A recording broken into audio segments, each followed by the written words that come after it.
समानत ही प्राणी, वो प्राणी जीवित सबके समान है जो भगवान की कथा नहीं सुनता है। पता होने के बाद भी यदि वो कथा में नहीं आता है तो वो सबके समान है, मरे हुए के समान है। गोस्वामी तुलसीदास जी ने 14 लोगों को मरा हुआ बताया, 14 लोग मरे हुए, और उनमें से एक लोग जो भगवान की कथा नहीं सुनते हैं वो भी मरे हुए के समान है।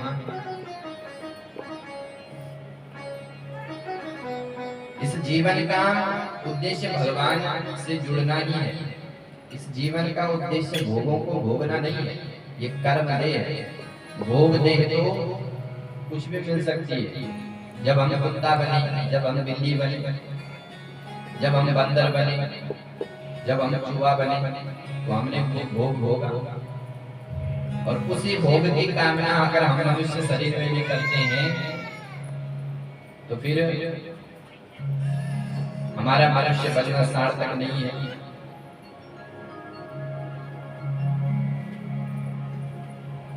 तो कथावाचक कहते हैं कि हे देवी, तुम भगवान शिव की कथा सुनो।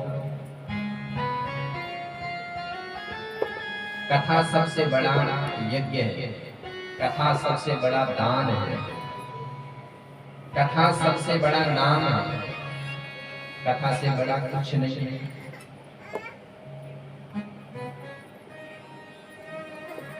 श्रीमद् भागवत में आप गोपियों का चरित्र श्रवण करते हैं। ये गोपियां कौन थी?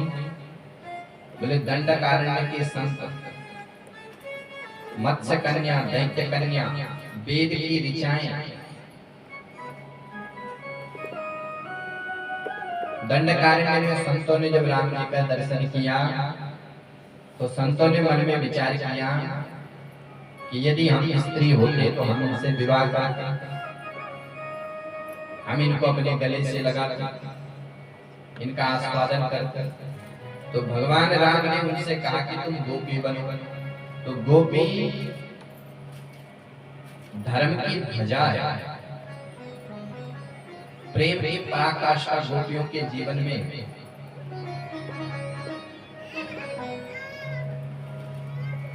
उन गोपियों का अनुभव क्या है? गोपियों से बड़ा, गोपियों का प्रेम से बड़ा कुछ नहीं। दान, यज्ञ, अनुष्ठान, जप, स्वाध्याय, संयम, जितने भी यज्ञ है, जप, अनुष्ठान, दान, यज्ञ, कर्म, सब कथाओं का फल क्या है कि भगवान से प्रेम हो। तो ये गोपियां भगवान से कितना प्रेम करती हैं, और उन गोपियों का अनुभव गोपी गीत में हम लोग सुनते हैं। गोपी गीत भागवत का प्राण है। भगवान का श्रीमद् भागवत भगवान का अंग है। प्रथम स्कंद चरण है, द्वितीय स्कंद घटना है, तृतीय स्कंद कमर है, चतुर्थ स्कंद पेट है। चतुर्थ स्कंद में अनेक अनेक राजाओं की कथा है। तो पेट में कितनी नसें होती हैं? पंचम स्कंद नाभि प्रदेश है, छठम स्कंद हृदय है, दसम स्कंद भगवान का मस्तिष्क है, मस्तिष्क। और दसम स्कंद में जो रास पंचाध्याय है वो 5 प्राण है। जो 5 प्राण हमारे जीवन में होते हैं, प्राण, अपान, पंच वायु, उसी को कहते हैं पंच प्राण। व्यान, अपान, समान, उदान। और उन रास पंचाध्याय में जो गोपी गीत है वो ये भगवान के प्राण है। और उन्हीं गोपियों का अनुभव गोपी गीत में गोपियां कहती हैं, तव कथामृतम तप्त जीवनम कविभिरीडितम कल्मषापहम् श्रवण मंगलम श्रीमदातृतम भुवि गृह्णन्ति ते भूरिदा जना भुवि गृह्णन्ति ते भूरिदा जना। गोपियां अपना अनुभव कहती है, श्याम सुंदर, इस संसार में सबसे बड़ा दानी वो है जो आपकी कथा का दान करता है। भूवि गृह्णन्ति भूरिदा जना। बड़े बड़े महापुरुषों ने इस कथा की महिमा गाई। तब कथा प्रथम तप्त जीवन, संसार में जो तपा हुआ प्राणी है, जो संसार की दैहिक भौतिक दैविक तापों से तपा हुआ है, उसको नव जीवन प्रदान करने वाली है कथा। तब कथा प्रथम तप्त जीवन कवि विरीडितम कल्मषापम, कल्मषों को दूर करने वाली, पापों को हरण करने वाली। स्वर्ग का अमृत पुण्य का हरण करता है। स्वर्ग में इंद्र देवताओं को अमृत पिलाता है और अमृत तब तक काम करता है जब तक पुण्य बचे। बैंक में जब तक पैसा है तब तक खूब खाओ, होटल में खूब मौज करो, और जहां बैंक का खाता नील हो गया तो फिर आपको 1 रुपया नहीं मिलेगा। वैसे ही स्वर्ग की व्यवस्था है। जब तक आपके पुण्य एकत्रित है तब तक आप भोगो, और तभी तक वो अमृत काम करेगा। और जहां पुण्य क्षीण हो गए तो ते तुम भोक्त्वा स्वर्गलोके क्षीणम पुण्यम मृत्युलोकम विशन्ति। मृत्युलोक में वो प्राणी गिर जाता है। तो स्वर्ग का अमृत पुण्य का हरण करता है, और ये धरती का अमृत कथामृत बोले पापों का हरण करता है। तो कौन बड़ा बड़ा अमृत की कथामृत? स्वर्ग का अमृत पुण्यों को पीता है, और ये अमृत कथा अमृत पापों को पीता है, हमारे पापों को हरण करता है।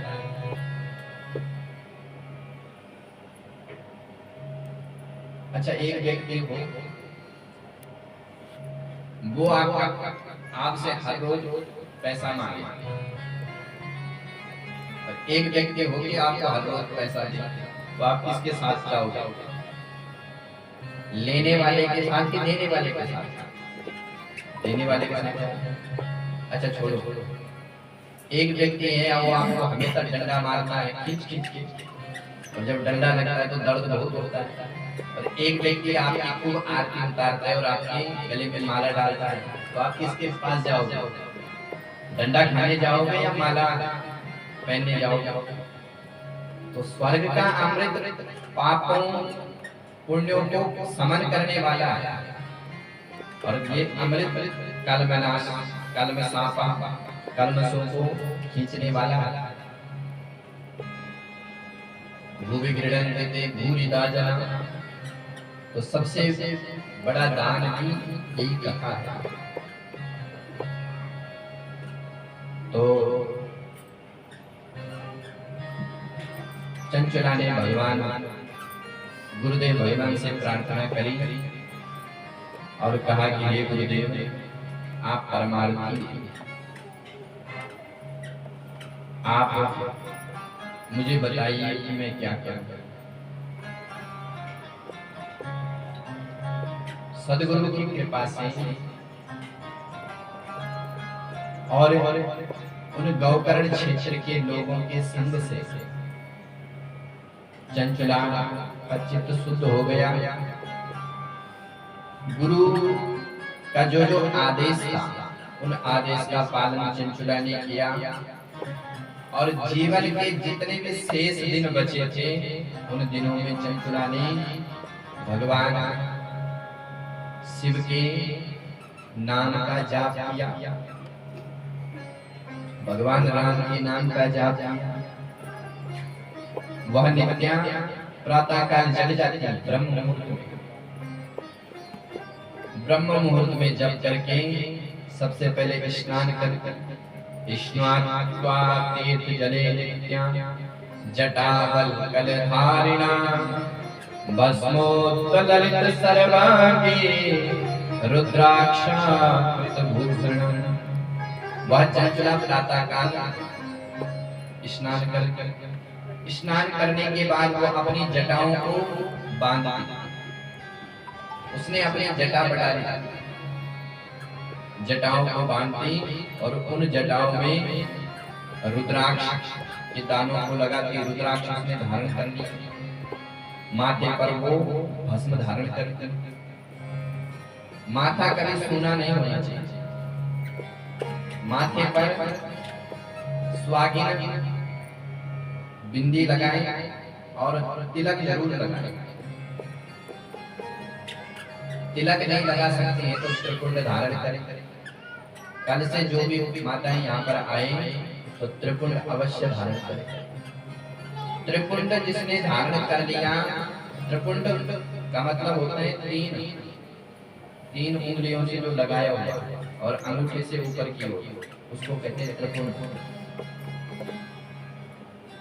त्रिपुंड जिसने धारण किया, जिसके गले में रुद्राक्ष की माला, हस्तेक्ष माला, हृदय कृष्ण तत्वम, जिह्वा भागे वर कृष्ण मंत्र, जिसकी जिह्वा पर भगवान शिव का नाम अथवा राम नाम, गले में रुद्राक्ष की माला अथवा तुलसी की माला, हाथ में एक माला धोई। आज महाराज जी कह भी रहे थे कि मैं अनाउंसमेंट करूंगा कि जितनी भी माताएं आती हैं सबके पास एक माला झोली होनी चाहिए और राम नाम का जाप करो, कथा भी सुनो, राम नाम का जाप करो। तो भैया फायदे की बात बताते, डंडा मारने वाली बात नहीं बताते, फायदे की बात बताते। तो 10, 15, 20, 25, 30, 40 रुपए की माला आएगी, दुकान से आप ले लें और जाप करो। आप जाप करोगे 1 घंटा शाम को, 1 घंटा सुबह, कथा में आप कहीं कथा सुनने जाओ तो जाप करो। धीरे धीरे आपका अभ्यास ऐसा होगा कि आप खाना बनाते समय भी भगवान का नाम जाप करोगे और जब भगवान के नाम का जाप होगा तो उस भोजन में कितनी शुद्धि आ जाएगी कि आपके बच्चे जब उस भोजन को करेंगे तो महाराज उनकी बुद्धि वैखरी हो जाएगी। उनको बोलना नहीं पड़ेगा कि ट्यूशन लगाओ, उनकी बुद्धि अपनी आप इतनी प्रखर हो जाएगी। ये सच्चाई है, ये महापुरुषों का अनुभव है। ये केवल ऐसी बात नहीं कि उष्णानाम विवाहेषु गीतम गायन्ति गर्दवा, ऐसी झूठी प्रशंसा नहीं है। झूठी प्रशंसा तो नेता लोग करते हैं और झूठी प्रशंसा केवल प्रचारक लोग करते हैं, जो प्रचार करने वाले होते हैं कि महाराज ड्रीम लेवल फेलो और करोड़पति बनो, पता नहीं कितनों के घर बर्बाद हो गए। बेचारे बच्चे इतने उसी में अपने जीवन को लगा रहे हैं, पैसा बर्बाद कर रहे हैं। और जो बड़े बड़े फिल्म स्टार, क्रिकेट खेलने वाले, जिनको समाज को अच्छी दिशा देनी चाहिए थी, वो समाज को अच्छी दिशा नहीं दे रहे हैं। वो समाज का पैसा हड़पना, अब उनका तो काम ही है पैसा हड़पने का।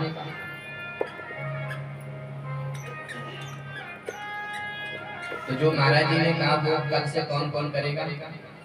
अब केवल कथा में नहीं छोड़ना है, हम प्रैक्टिकल में लाना है, क्योंकि इतनी बार कथा सुना ली आपको, प्रैक्टिकल भी तो होना चाहिए। बताओ कौन कौन माला जोड़े। वैसे व्यवस्था महाराज जी कर लेंगे, थोड़ा थोड़ा आप महाराज जी का सहयोग करना। महाराज जी आपको व्यवस्था करेंगे, ऑनलाइन मंगा लेंगे, क्योंकि हमारे पूज्य महाराज जी अब एक बाबा हमने सुने थे, डिजिटल बाबा। डिजिटल माने जो आधुनिक यांत्रिक युग में रहने वाले। तो हमारे पूज्य महाराज जी आपको ऑनलाइन मंगा देंगे, पेन, कॉफी और माला देंगे। और उसके लिए ऐसा नहीं कि महाराज जी दिखा देंगे, महाराज जी का स्वभाव है, महाराज जी कह देते कि कोई बात नहीं दे देंगे, पर आपको थोड़ा बहुत सहयोग करना पड़ेगा, जितना भी आपसे बने। तो विष्णुत्वा कीर्तजले नित्यं जटावल्कलधारिणी भस्मातो ललित सर्वांगी रुद्राक्षा कृतभूषणम्। चंचला ने अपने शरीर में रुद्राक्ष धारण कर लिया और नित्य प्रति शिव नाम जपा सकता भाग्यता मित भोजना उसने तामसिक भोजन का परित्याग कर दिया, प्याज लहसुन का परित्याग कर दिया। शिव नाम जपा सकता भगवान शिव का नाम जपा नमः शिवाय नमः शिवाय नमः शिवाय। रुद्राय नमः वामदेवाय नमः ज्येष्ठाय नमः कलविकरणाय नमः बलाय नमः आदि आदि उसने भगवान के नाम का जाप किया। श्री सूर्य जी कहते कि ऋषियों बहुत समय बीत गया, एक महादेव के पार्षद प्रकट हुए और कहा देवी आपका समय पूरा हो गया है। मानो मृत्यु सामने प्रकट हुई और हाथ जोड़ करके प्रार्थना कर रही है कि देवी अब आपका समय पूरा हो गया। मृत्यु जब आती है तो पूछ करके नहीं आती है, वो एकदम से आ जाती है। लेकिन जो भगवान का भजन करता है, जो भगवान का आश्रित है, उनके सामने मृत्यु भी आएगी तो हाथ जोड़ करके आएगी। तो पार्षदों ने चंचला को अपने विमान में आरूढ़ कर लिया और विमानम दुर्दमायं तम प्रेषितं त्रिपुरारिणा अतत्र समारूढ़ा महिषासुरैर्वरी नीता शिवपुरी सत्यो यवास्तवमरुणसा। उस चंचला ने सबसे पहले दिव्य रूप धारण किया, दिव्यारूप धरा दिव्या दिव्यावायशालिनी चंद्रार्धशेखरी गौरी विलासी यज्ञभूषण। बड़ा सुंदर उसका दिव्य स्वरूप हो गया। उसके माथे पर एक जो जटाएं उसका जूड़ा बन गया और उन जूड़ाओं में रुद्राक्ष, उसके उन बालों में केतकी चंपक आदि के पुष्प खिल गए और उसके माथे पर अर्धचंद्र शेखर आधा चंद्रमा धारण हो गए। जैसे भगवान शिव के कैलाश में पहुंची तो उसने भगवान शिव का दर्शन किया और भगवान शिव के दर्शन करते उसने हाथ जोड़ करके प्रार्थना करी। कर्पूर गौरम गौरी सर्वलंघधरां सितभस्मार्ध सत्योहं सितवस्त्रमहोज्ज्वलम्।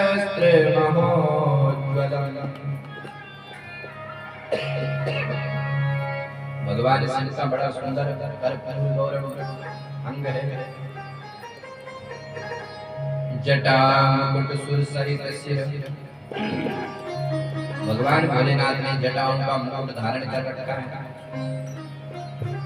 सुरसरित सिर, देवताओं की जो देव नदी गंगा है वो भगवान शिव के माथे पर विराजमान है।